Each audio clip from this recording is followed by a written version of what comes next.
Сайн байцгаана уу хүүхдүүд ээ. Та бүхэндээ энэ өдрийн мэндийг хүргэе. Сайхан амарсан уу?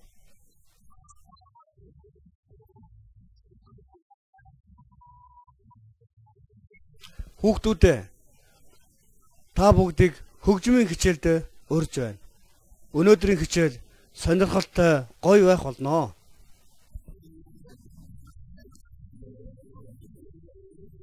Монгол улсын төрийн дуулал бүгдээрээ хамтдаа дуулцгаая.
Өнөөдрийн хичээлийн зорилго Монгол ардын дууны тухай үзэх болно. Хичээлийн дараалал. Ардын дууны үүсэл түүхтэй танилцах, ардын дуугаа сонсох, ардын дуугаа дуулах. За ийм гурван зорилт тавьж байна. Монгол ардын дуу нь олон зуун жилийн тэртээс ард түмний дунд үеэс үед дамжин дуулагдсаар ирсэн.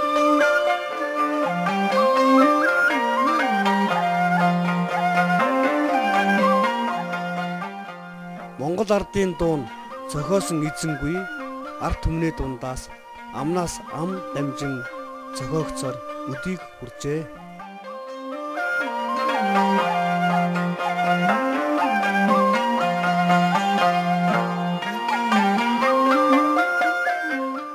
Монгол ардын дууг уртын дуу, богино дуу гэж ангилна.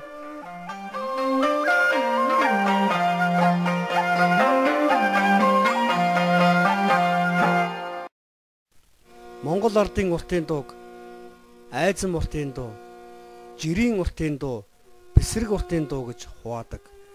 Жирийн уртын дууг зарим нутагт суман уртын дуу гэж нэрлэгч тохиолдол байдаг.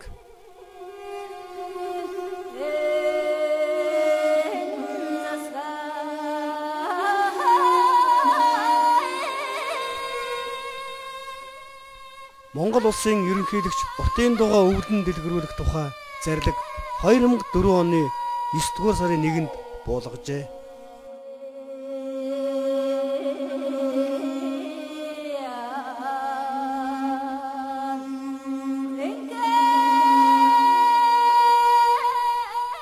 Монгол улсын ерөнхийлөгчийн зарлиг 2004 оны 9-р сарын 1-ний өдөр дугаар 134 Төрийн ордон Улаанбаатар хот уртын дуугаа өвлөн дэлгэрүүлэх тухай гэж зарлигаа бичсэн байдаг. Мөн олон улсын байгууллага ЮНЕСКО дэлхийн соёлын өвд бүртгэн авсан билээ. Ингэснээр уртын дууг ямар их үнэт өв болохыг давхар баталж байгаа юм.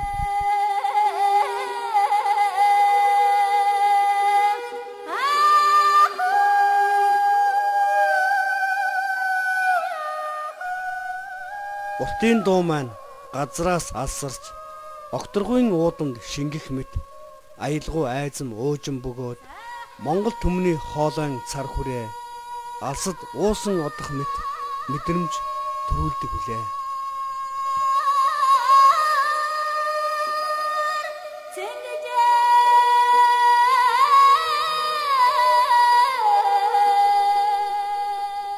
Одоо та бүхэндээ уртын дууг дэлхий дахинд цууратуулсан алдарт уртын дуучдаас төлөвлөж байна.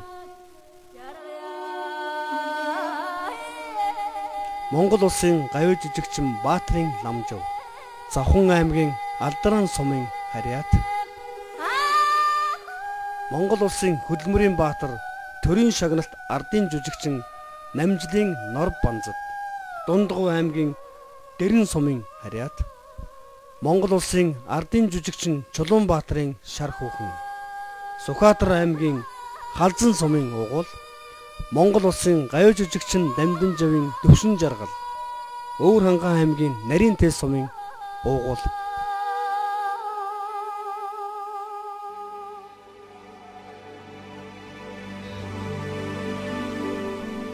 Монгол улсын хөдөлмөрийн баатар төрийн шагналт ардын жүжигчин Намжлын Нор Банзад,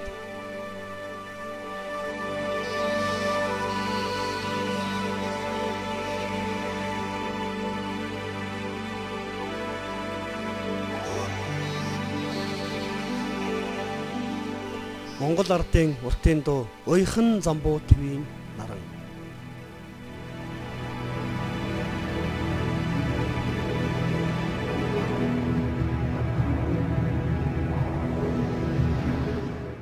Сансрын нисгч гүрэрхчаа сансарт нисэж явахдаа энэ дууг сонссон байдаг. Тэгээд огторгуйд энэ сайхан уртын дуугаа сонсоод их дэлхийгээ харан аргагүй л Уйхан замбуу тавийн наран юм да. Манай ард түмэн ямар их ухаантай юм бэ гэж бахархан ярьсан.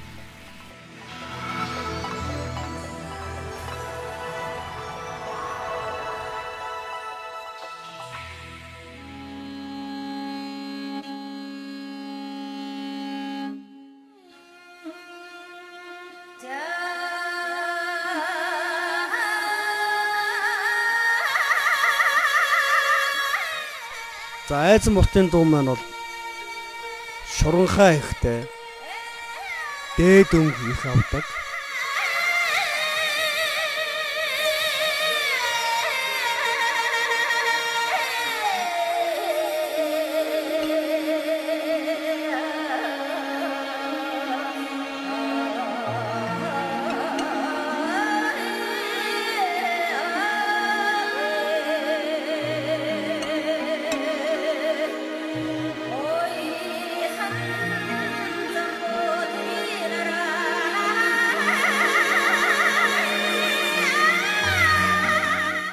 Уртын дууч Нор Банзад Уйхан замбуу твийн наран дууга гадаадын зочдод дуулж өгч байсан. Тэр үед гадны төлөөлөгч энэ үн чинь газраас тасраад явчлаа шүү дээ гэж хэлсэн.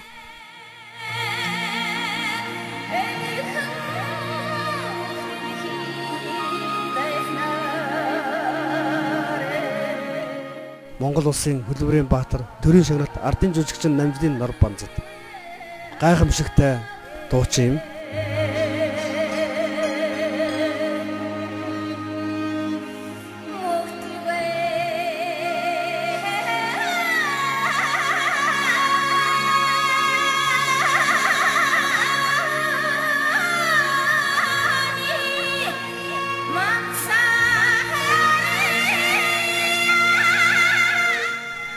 За одоо шуранхайлна. Тэг шуранхайлж байгаа хэсгийг сонсох бах.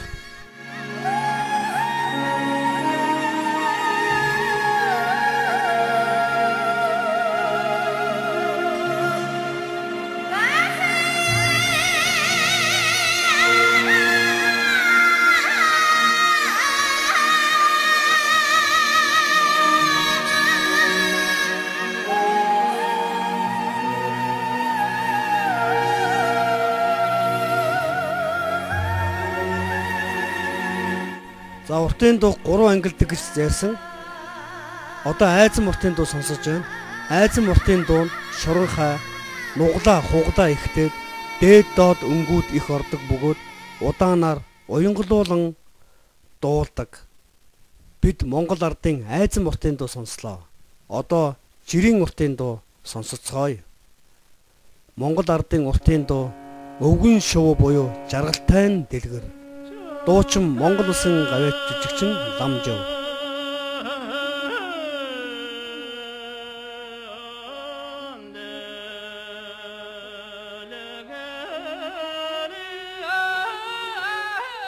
За энэ дууг өвгөн шувуу гэж их нэрлэдэг.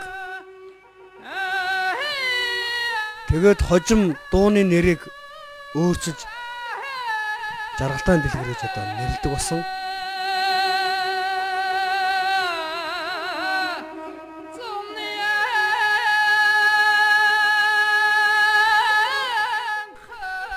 Жирийн уртын дууг зарим нутаг суман уртын дуу гэж нэрлэнэ. Айзан уртын дуунаас ялгаатай нь шуранхай болон нуглаа багтай, дээд доод өнгүүд ойрхон байдаг. Багтаамж нь айзан уртын дуунаас арай бага хэмжээнд байдаг.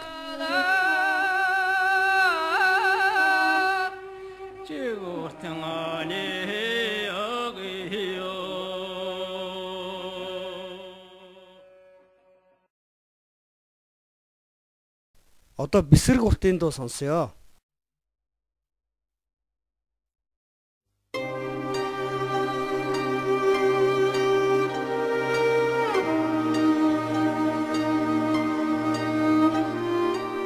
Монгол ардын бисрэг уртын дуу хөөхөн халив. Дуучин Мегмар Сүрэн.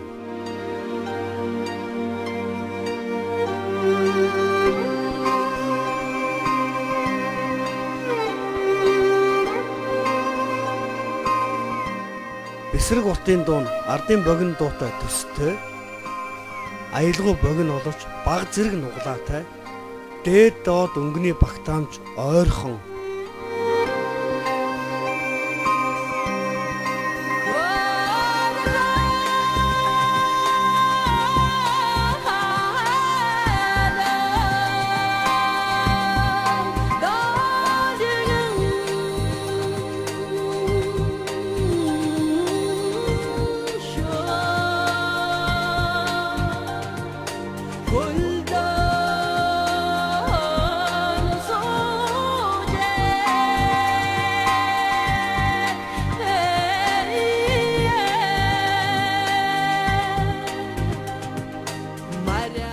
Дээд доод өнгөний зайнууд ойрхон, аялгау богинохон, богино дуутай төстэй учраас бисрэг уртын дуу сурахад их амархан байдаг.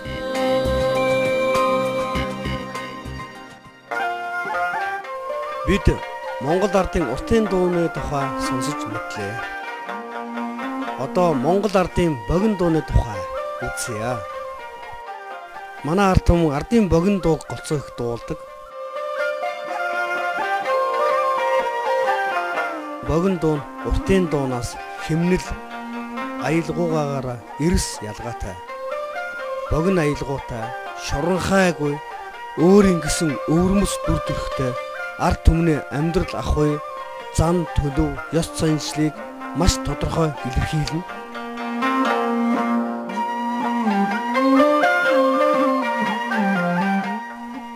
Монголын үндэстэн ястангуудын ардын дуу нь олон зуун жилийн тэртээс одоо хүртэл дуулагдсаар байгаа билээ.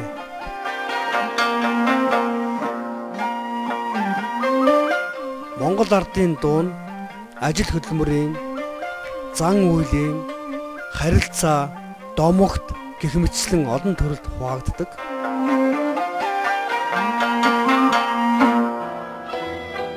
За одоо нэгэн дуу сонсцгоё. Бүрээд ардын дуу Ёохор дуу гэсэн мөрөө сонсцгоё. Yok,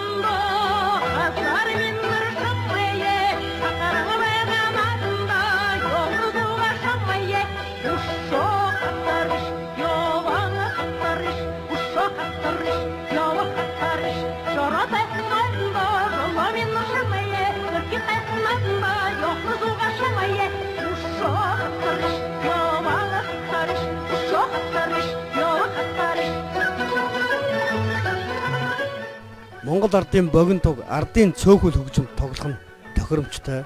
Ёочин, шанз, лимб, ятга, хуучир, морин хуур гэсэн 6 хөгжим байдаг.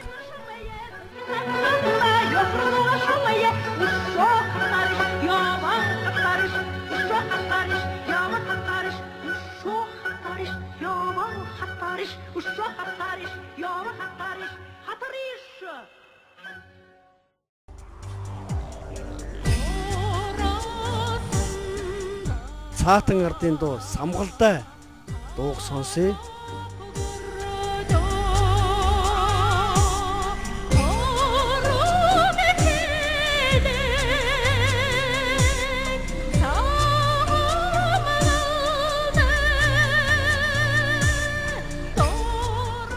Цаатангууд маань манай Монгол орны нутаг дэвсгэрийн хамгийн хойд хэсэгт амьдардаг.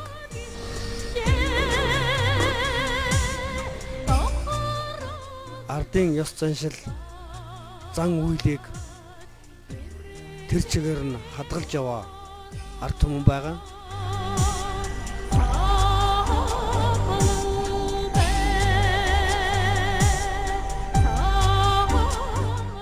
Цаатангууд нь Хөвсгөл аймгийн хойд хэсгээр нутагтай манай орны хамгийн цөөхөн хүнтэй ард түмэн юм.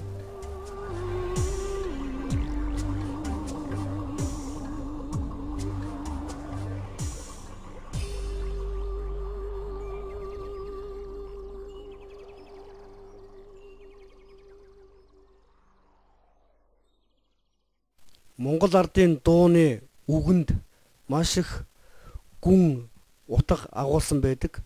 Учир нь олон зуун жилээр үеэс үед дамжин засагцсаар өдийг хүрсэн байгаа. Бид Монгол ардын уртын дуу, богино дууны тухай түүх соёлоос мэдэж авлаа. Одоо аян наргадаж үгэн зэмлдэг ардын дууга аялан дуулцгаая. За бүгдээрээ дагаад дуулаад байгаарай. Бид нэр бага ангидаа их дуулж байсан ардын дуу сурахад хүмүүжлийн ач холбогддог.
Баярлалаа. Дахиад энэ дуугаа эхнээс нь дуулъя. Дуулаад үзье.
Та бүхэндээ баярлалаа.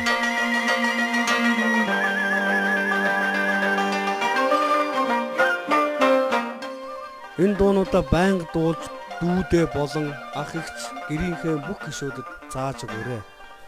Монгол ард түмний оюун соёлын хосгүй баялаг болсон Монгол ардын дууны яруу гайхамшигт аялгау цаглагшгүй ундарч байх болтугай.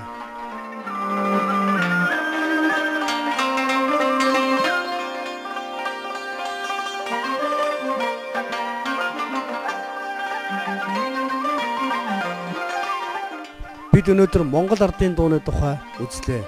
Хичээлд идэвхтэй оролцсон та бүхэндээ баярлалаа. Сайхан амраарай.